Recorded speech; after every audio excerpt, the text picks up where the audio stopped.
I guess in a sense I should celebrate. The mainstream media has finally stood up and taken notice of the fact that Calgary's city transit's become a drug and crime-ridden dystopian nightmare.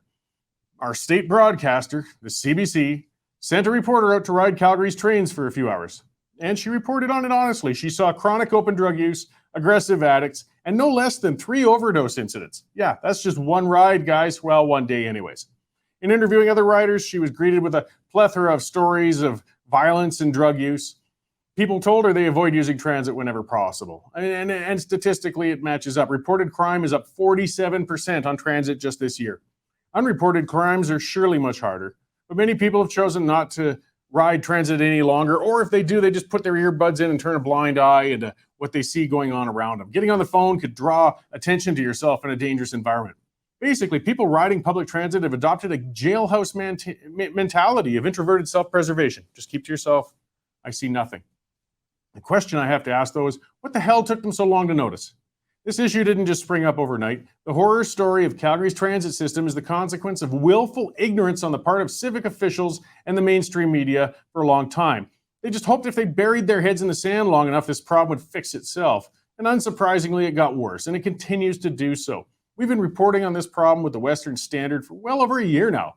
In February 2021, I wrote a piece on the issues with the train and accompanied it with a footage of a man smoking meth on there. For that, the Western Standard got kicked off YouTube for a week.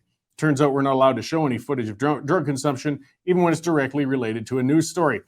A policy of forced ignorance on the issue, basically. We've reported on the transit mayhem issue over a dozen times, all the same. We just take care to avoid the videos that'll get us banned.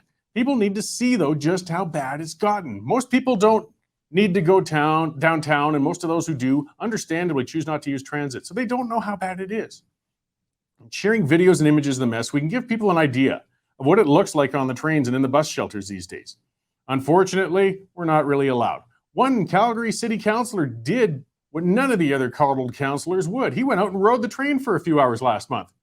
As with every commuter, he was greeted with a scene of violence, drug use, disorder, trash, and witnessed what appeared to be an overdose. He posted a picture of a person sprawled unconscious on the floor of the train. For that, Councillor Dan McLean was shouted down and accused of shaming vulnerable people. City council members and progressive media folks were enraged that he dares share his experience and that picture. What the progressive set in Calgary was most pissed about, though, was that McLean exposed the horror story on transit that they wanted to pretend wasn't happening.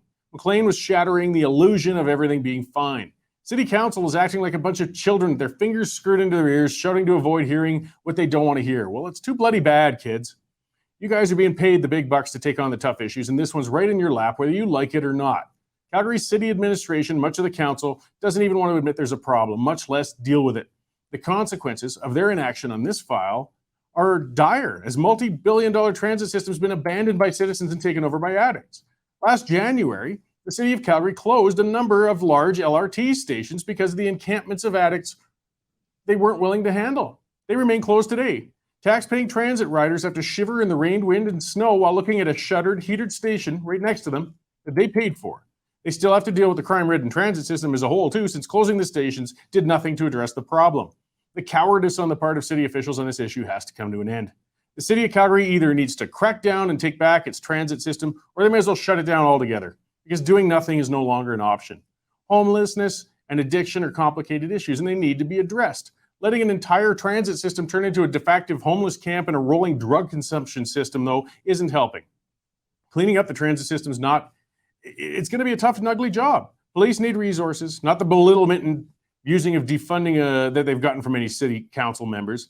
We need enforcement to remove the problematic people from the transit facilities and keep them off. And that's going to be a rough and probably dangerous job. There's likely going to be videos of law enforcement personnel physically dragging people out of the facilities or arresting them, and the usual anti-police suspects will indignantly howl about it. Those anti-police advocates don't have to ride the train, of course. So what are we to do with the troubled people once they've been removed from the transit facilities? Now, that's a good and a tough question, and we need to have some serious discussion about it. In the meantime, though, we have to accept that addicts don't belong on the transit system. Alternative media outlets, such as ours, were ignored by city officials. Now that the CBC has taken notice of the issue, perhaps something's finally going to be done. And I don't care what the catalyst for action on this is. I just want to see it acted upon. So that's what's got me wound up today. Like I said, a bit of a hats off to the CBC. I mean, again, better late than never. And maybe those clowns at city council pop their fingers out of their ears long enough to realize what everybody else has been screaming at them for the last year and a half.